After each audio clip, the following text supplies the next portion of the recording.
De todos os objetos sagrados descritos nas Sagradas Escrituras, nenhum captura tanto a imaginação ou inspira mais admiração e mistério do que a Arca da Aliança. Era um simples baú de madeira de acácia, revestido de ouro puro, mas era considerado o objeto mais perigoso e sagrado na face da terra. Esta não era uma mera relíquia religiosa. Era o trono portátil do Deus invisível, o escabelo do Todo-Poderoso, o próprio ponto focal de sua presença manifesta entre seu povo. Onde a arca ia, o poder de Deus era liberado de maneiras aterrorizantes e inegáveis. Rios se dividiam, muralhas de cidades desmoronavam em pó, ídolos pagãos eram humilhados, e homens que a tratavam com desrespeito caíam mortos instantaneamente. Por quase 1000 anos, foi o coração da adoração de Israel e o sinal de sua aliança única com Yahweh. E então, ela desapareceu. Sem uma única explicação clara no texto bíblico, a Arca da Aliança desaparece da história, deixando para trás um mistério que alimentou especulações, buscas e lendas por mais de 2 milênios e meio. Hoje, embarcaremos em uma jornada para descobrir a verdade desta arma sagrada. Examinaremos seu projeto divino, narraremos seu caminho de poder, investigaremos as teorias por trás de seu desaparecimento e revelaremos seu propósito profético final. Um propósito que aponta muito além de uma caixa de ouro para o próprio coração da nova aliança. A história da Arca começa nas alturas aterrorizantes do Monte Sinai, em meio à fumaça, fogo e a voz de Deus. Em Êxodo capítulo 25, depois de dar a Moisés os 10 mandamentos, Deus lhe fornece um projeto meticuloso e inalterável para um lugar sagrado de habitação, o tabernáculo, para que ele pudesse habitar entre seu povo. No coração desta morada, em sua câmara mais sagrada, o Santo dos Santos, deveria estar a arca.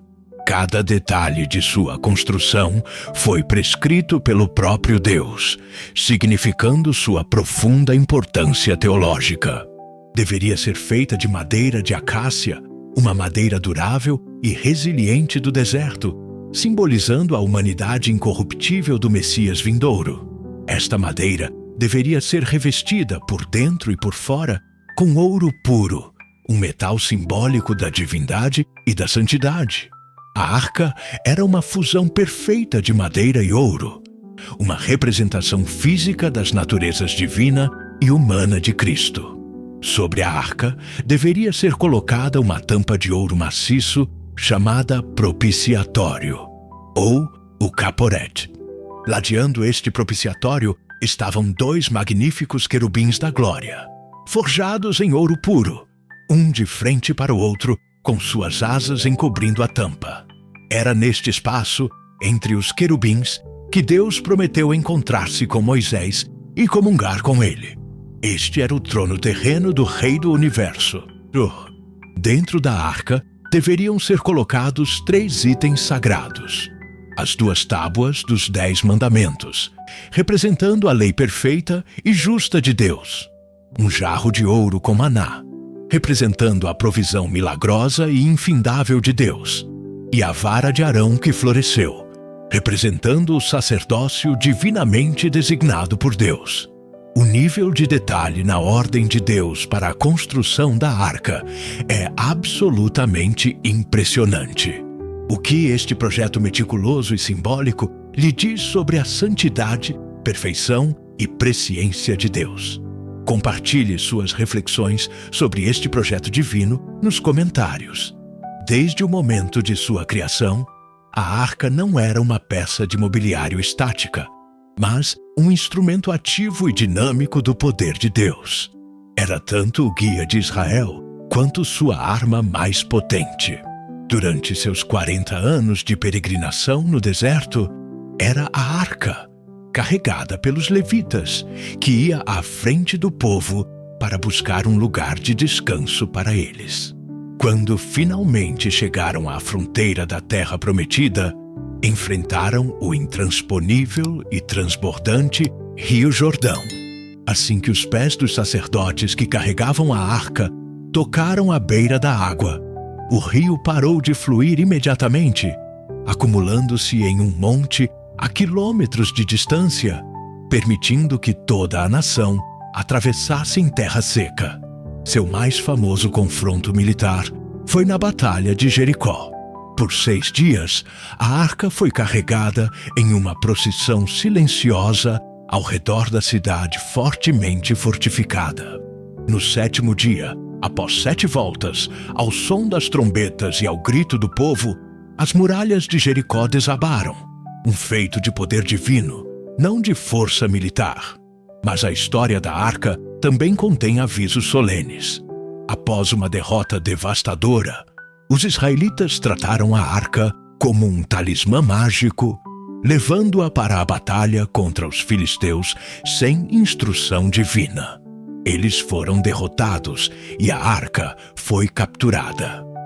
Mas para os filisteus, seu prêmio se tornou uma maldição.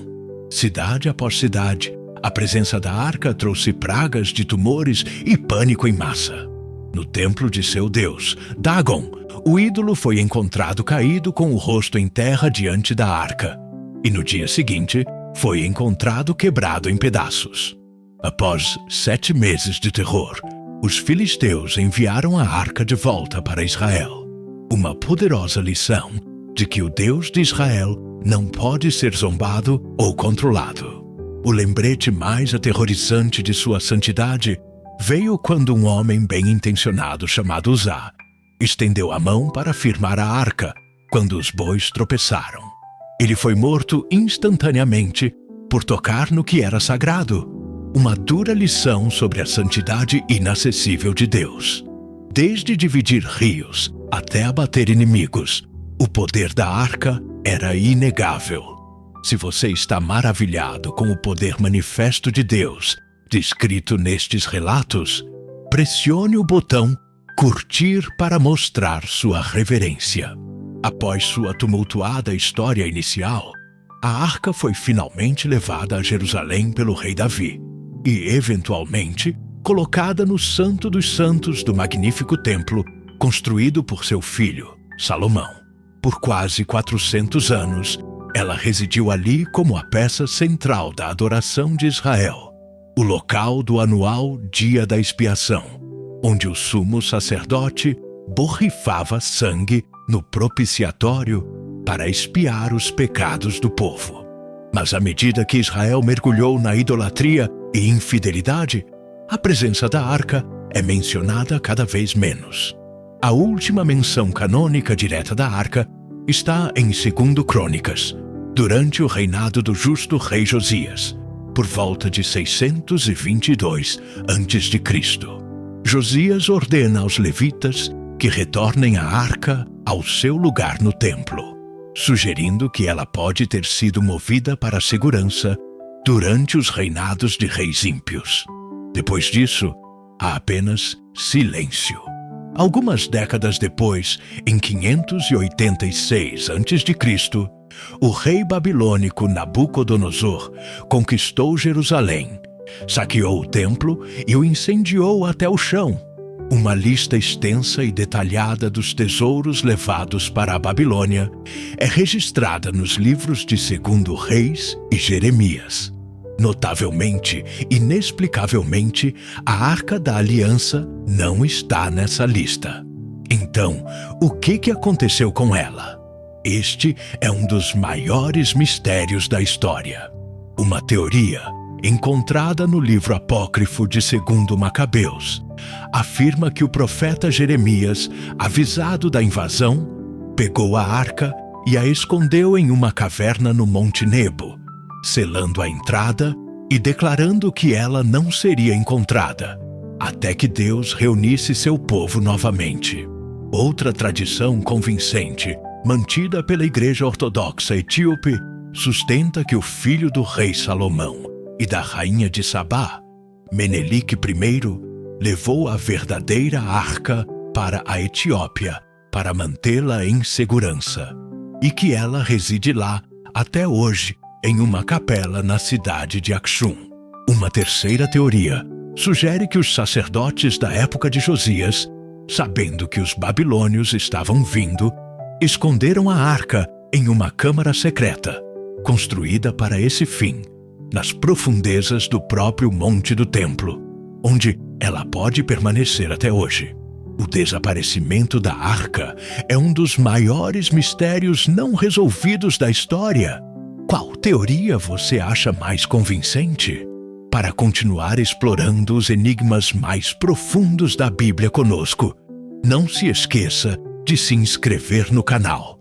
Embora a localização da arca física seja uma questão histórica fascinante, o Novo Testamento revela uma verdade muito mais profunda.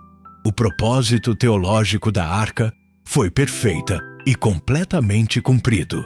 O próprio profeta Jeremias previu um tempo na era messiânica em que a arca não seria mais o foco da presença de Deus. Ele profetizou: naqueles dias não dirão mais a arca da aliança do Senhor. Não lhes virá à mente, nem dela se lembrarão, nem sentirão sua falta. Não será feita outra vez. Por quê? Porque a própria presença de Deus habitaria com e em seu povo de uma maneira nova e melhor. O autor do livro de Hebreus explica que todo o tabernáculo e todo o seu conteúdo, incluindo a arca, eram uma cópia e sombra das coisas celestiais. Eram objetos físicos destinados a ensinar verdades espirituais. A arca era uma sombra. A realidade está no céu. Hebreus nos diz que Jesus Cristo é nosso grande sumo sacerdote, que não entrou em um santo dos santos, feito por homens com o sangue de animais, mas entrou no próprio céu, o verdadeiro santo dos santos, na própria presença de Deus, com seu próprio sangue, tendo obtido redenção eterna para nós. O propiciatório na arca, onde a expiação era feita uma vez por ano, era apenas uma figura. Jesus é nosso verdadeiro propiciatório, nosso verdadeiro lugar de expiação. A menção final e gloriosa da arca confirma isso. Em Apocalipse, capítulo 11, após o som da 7ª trombeta, João escreve: Então o templo de Deus no céu foi aberto, e a arca de sua aliança foi vista dentro de seu templo. A realidade última, da qual a caixa de madeira era apenas uma cópia, reside eternamente no céu, um símbolo da fidelidade de Deus às suas promessas. Promessas que são todas cumpridas em Jesus Cristo. A percepção de que a arca física era uma sombra de uma realidade celestial em Cristo é uma verdade profunda. Se sua fé é aprofundada por este entendimento da nova aliança, escreva amém nos comentários. A jornada da Arca da Aliança é uma jornada da sombra para a substância, do tipo para a realidade. Desde seu projeto divino no Sinai, ela serviu como uma poderosa professora, instruindo Israel na profunda santidade, no poder impressionante e na fidelidade da aliança de seu Deus. Como arma e guia, provou que a vitória e a direção vêm somente do Senhor. Seu desaparecimento misterioso da história não foi um acidente, mas parte do plano divino, criando um vácuo que só poderia ser preenchido por aquele para quem ela apontava. Embora a busca pela arca perdida possa continuar, a verdadeira busca terminou. A verdadeira arca, o verdadeiro lugar de encontro entre Deus e a humanidade, não é uma caixa de madeira e ouro, mas uma pessoa, o Senhor Jesus Cristo. Ele é o cumprimento de tudo o que a arca representava. Nele, a lei de Deus é mantida, a provisão de Deus é realizada e o verdadeiro sacerdócio é estabelecido. Ele é a própria presença de Deus habitando entre nós. A história da arca é uma poderosa jornada da sombra para a realidade. Compartilhe este vídeo com alguém que ama história, mistério e as profundas verdades da Bíblia.